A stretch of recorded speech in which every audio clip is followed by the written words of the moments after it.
Hello everyone, welcome back. My name is Aarna Sahu, host of Aarna's News, where on this podcast channel, I aim to eliminate the gender gap in the STEM fields by featuring inspiring female professionals and highlighting their stories and accomplishments to further encourage girls. On today's episode. And I have this big tattoo on my shoulder and my back it's like steampunk and lace, so it's got like gears and chains and then like lace around it. And the idea was that you can be feminine and technical at the same time. Like we have whoever we are, like man or woman, like we've got these great skills and they're unique, and it's a unique combination. And the idea that as women that we need to act like men, or we need to act like bury a part of ourselves to be seen as just as intelligent as somebody else is to me unacceptable.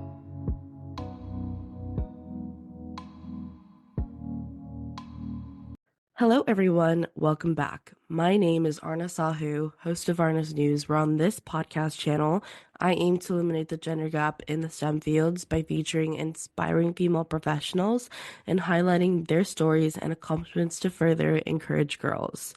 Today, I'm pleased to answer our guest, Janice Levenhagen. She began her career as a computer engineer, and shortly after earning her MBA in 2010, inspired negatively by her experiences in tech, she founded and led ChickTech, an international US-based organization focused on supporting and educating girls and women in technology. After leaving ChickTech in 2019, she moved to Europe and earned a second master's in international development. She now runs Wevise, a nonprofit focused on mentorship in tech, and does consulting focused on gender equity and nonprofit strategic planning and operations. Well, thank you so much, Janice, for being here today. Before we dive into the questions, would you like to introduce yourself? No, I think that covers it. Thank you. All right, well, let's jump right into the first question, which is tell us a bit about your career path. Sure. Yeah. So I did my undergrad in computer engineering. So I pretty much chose that undergrad out of a hat. I didn't really know anything about it. I didn't even know that women didn't do engineering back then.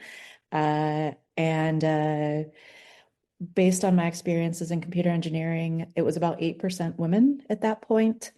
And I really struggled with imposter syndrome and just never really felt like I belonged. I dealt with sexual harassment and discrimination as well. So I ended up leaving shortly after I got my degree and got an MBA. And my goal was to kind of brand myself out of tech. And it's really unfortunate, honestly, because it was a lot of work. And also I really enjoyed the work itself. It was embedded programming, and it was super cool being able to connect software with hardware, like actually write code to make something happen in the real world. But in the end, that was not supposed to be my career path. So I ended up starting ChickTech based on my experiences. For me, it's really important to stand up for other people. Like that's just a really big passion of mine, and especially women. And with ChickTech, my goal was to create this really strong community and sense of belonging for women and girls in tech so that they didn't have to feel like I had felt for so many years. So I ran ChickTech for almost 8 years, and then ended up leaving and coming here to Europe, as you said in my introduction.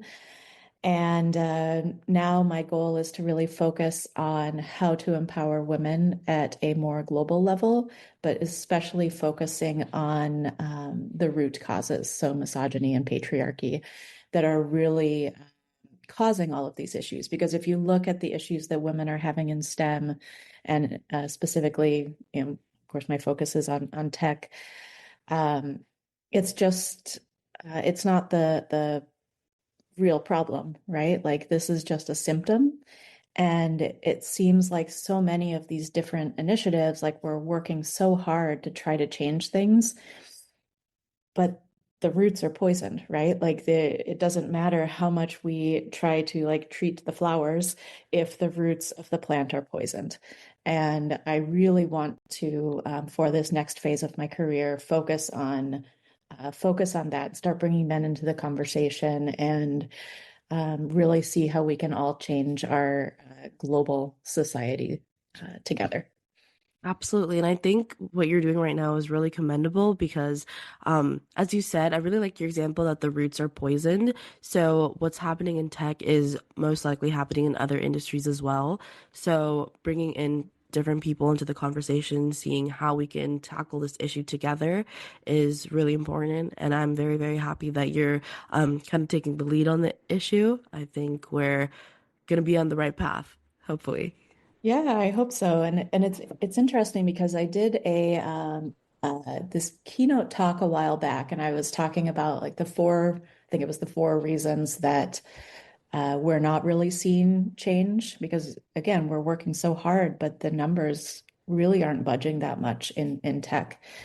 And one of mine was that tech feels like it's like in this like glass bubble that nothing else is touching. And they're like, oh, why is this not working? It must just be women don't like tech or whatever. Like, oh, we just can't change this because they look at themselves as, oh, this is our environment. I'm making a bubble with my hands since you can't see it.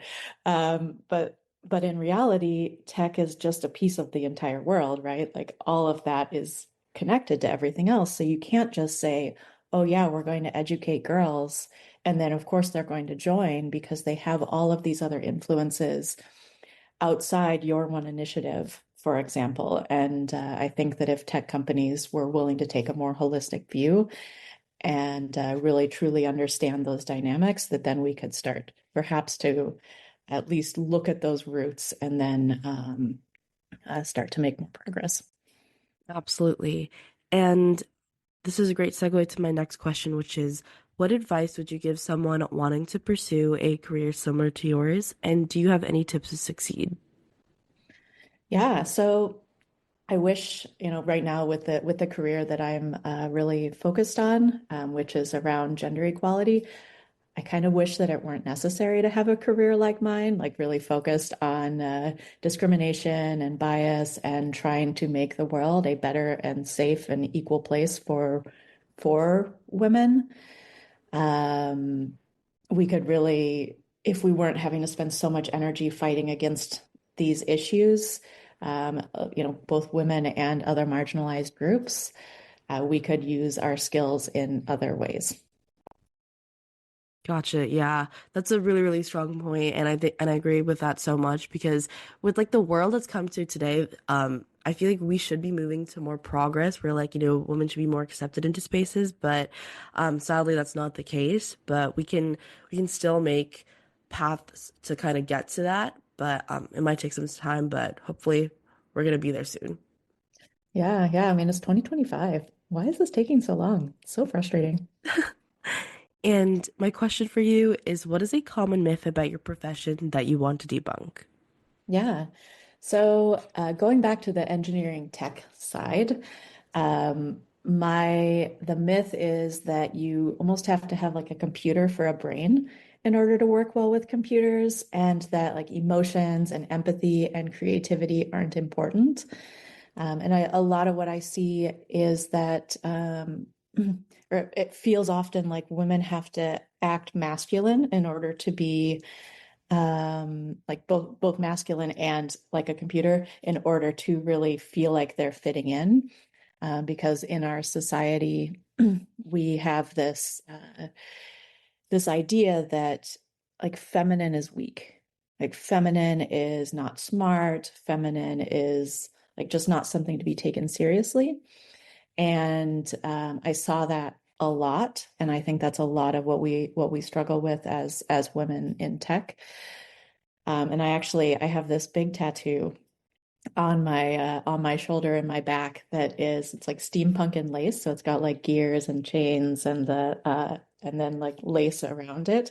And the idea was that you can be feminine and technical at the same time. Like we shouldn't like we have whoever we are, like man or woman, like we've got these great skills and they're unique and it's a unique combination. And the idea that as women that we need to act like men, or we need to act like bury a part of ourselves to be seen as just as intelligent as somebody else, is to me unacceptable. I think that, all parts, masculine and feminine, of people are really valuable and equal parts. Absolutely. And I think what's important to know is that even if you might be, it's different in a way to your neighbor, you're still valued wherever you are. Like, there's like this analogy that I heard a while back where if you're creating a product for, a set audience, you need like designers or you need other people in your team who have like a diverse set of perspectives that can match that product because you can't be making something for someone you don't understand, right? You need a team that's diverse. So, you need diversity in, like gender and like race and all of that, all of those set variables so you can make like a diverse product. And I think a lot of people kind of forget about that because they think, okay, I need to be in this like cookie cut molded type of fit, and that's not really true, especially in today's time, because as you said, we're like in 2025. Um, we should be prioritizing what we can offer and not having to mold ourselves to a specific type of look or something to base ourselves on because that's not the best way to go. And that's not what's the vibe. Yeah, yeah, exactly. Yeah. And if you could step into my shoes, what would you have asked yourself that I didn't?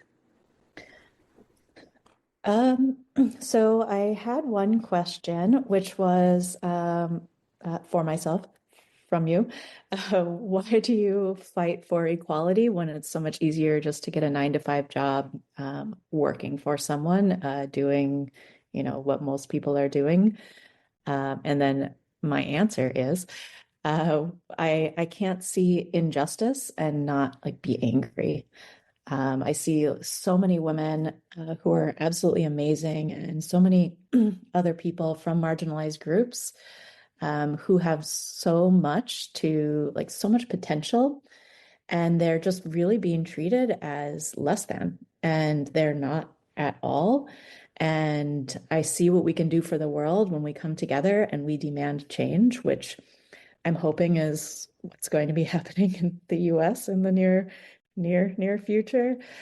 And I really can't stand aside. And when there's an opportunity for me to make the world a better place, and again, especially because of this political climate, where people who are different in the eyes of certain people, being attacked in many different ways, their identity, their safety, their status in the U.S., all of these different things that are making not that are getting in the way of them reaching their potential when we're already way too many barriers for them. And I think that we all have our part to play in making our world better.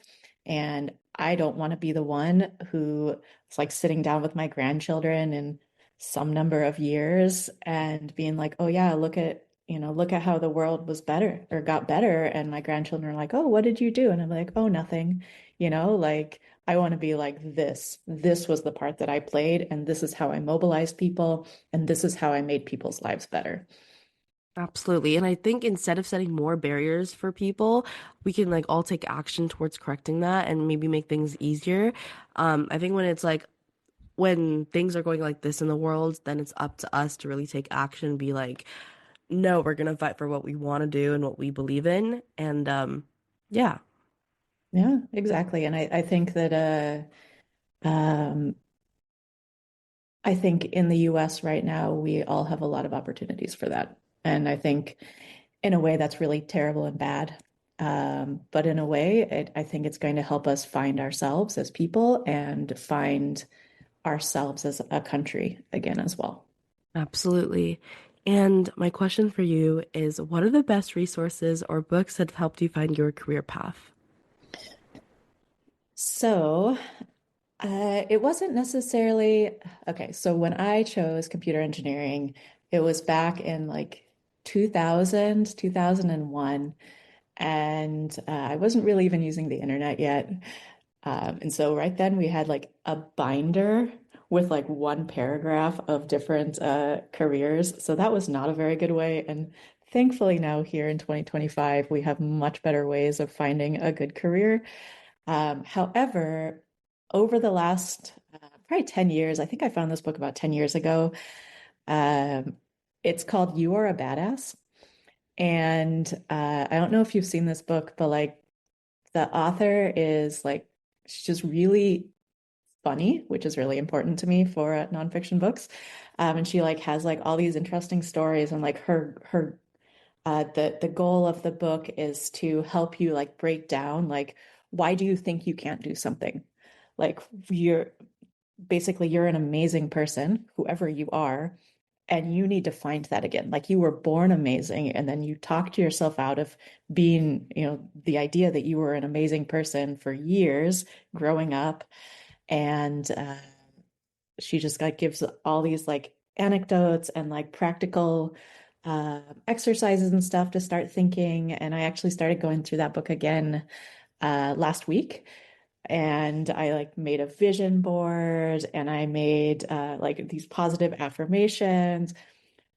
I made a PowerPoint that I'm putting all of my stuff in, and it's got unicorns and rainbows on it, and it's just really like refocusing me on like what do I really care about? What are my dreams? Because a lot of times, like we get so involved in like, oh, what am I supposed to be doing? Like, what's the practical thing I should be doing? Um, or like, oh, I just need to keep doing this job to pay the bills.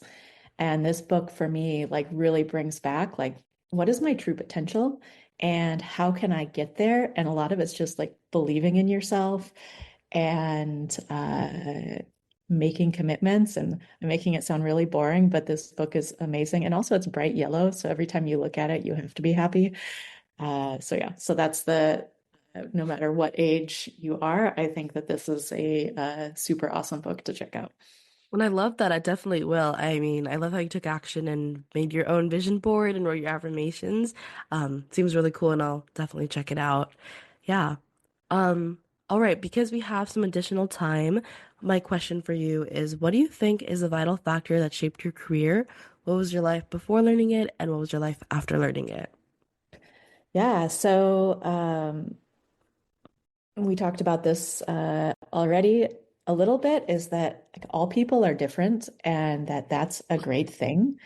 And like back in school, right? Like middle school, high school, there's so much pressure to be like conforming, right? It's like when I was a kid, I was bullied a lot because I was different, because we had moved to rural Wisconsin when I was 7.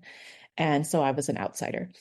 And it was, I remember trying to fit in like so desperately, and like trying to like hide the parts of myself that were different in a lot of different ways. And it was just made me miserable and made me really insecure.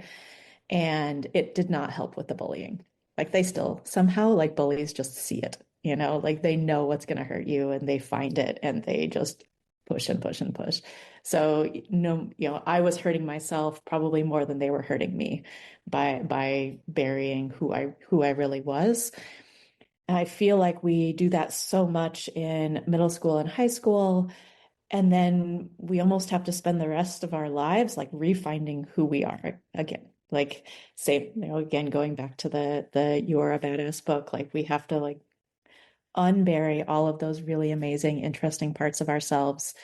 And for me, like even though I always felt different and I felt like I didn't belong, in high school and then in college when I was just surrounded by 92% men.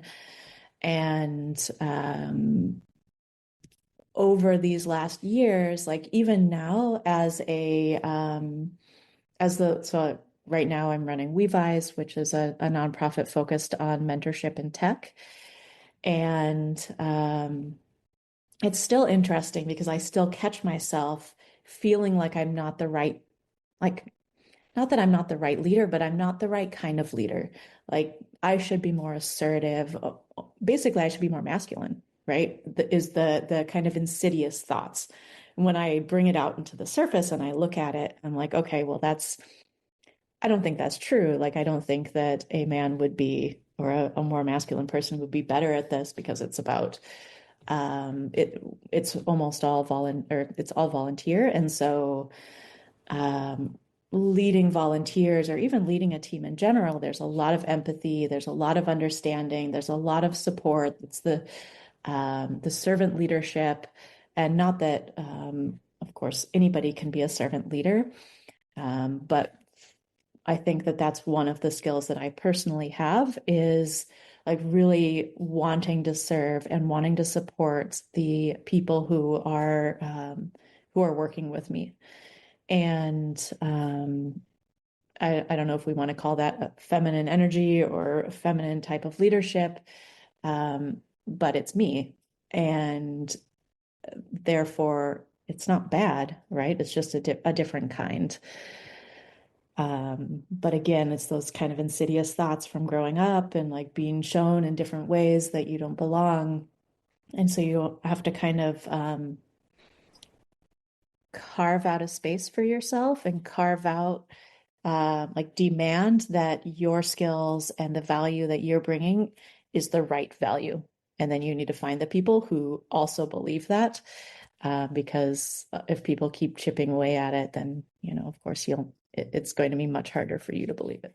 And I absolutely agree because um, just like growing up in, schools itself, it seems as if like teachers, they want like the perfect student, like the student who always participates and raises their hands and gets A's on tests. And then like in the social friend group, there's always like try to be the more comedic one or try to be like there's like always something that you could strive to be, quote unquote. And if you don't fit that, then like, you're not that model student. And it's really demanding because like you go to school to learn, not to worry about being judged. So Right. like, You thought that was the case. yeah, but actually turns out there's a different part at school that you have to play to. So Yeah. it can be really demanding, and I definitely agree with what you said over there. Yeah, and I would one thing that I learned about in my MBA was the Strengths Finder test. I don't know if you're familiar with it, and I feel like they've gotten a bit expensive recently. But I really liked it because there's, I think, 35 different strengths. And you basically take this test, and for the lower price, you get to see the top five. And what I really liked about it was there were no weaknesses. Like it wasn't like, oh, if you have this kind of thing, it's less good than this kind of thing.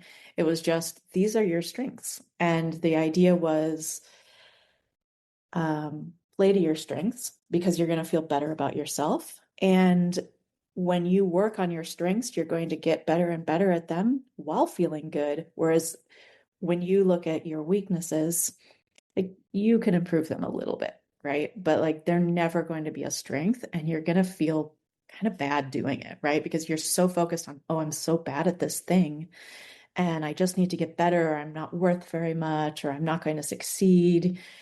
Like that's much more of a negative mindset. But if you move yourself into that positive mindset of these are what make me unique, these are what make me the best at something. Now I just need to find that something and really focus these great strengths on it. And I think if everybody took that test like at 18 and then they moved off into the world with that mindset, I think they would be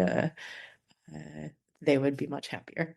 Absolutely. And I didn't even know that test existed. I'm definitely going to check it out and I'll probably use the lower version, like the Yeah. cheaper one, but I think it'll still work out. But yeah, thank you so much, Janice, for being here today. Before we end off, do you have any last words to the audience?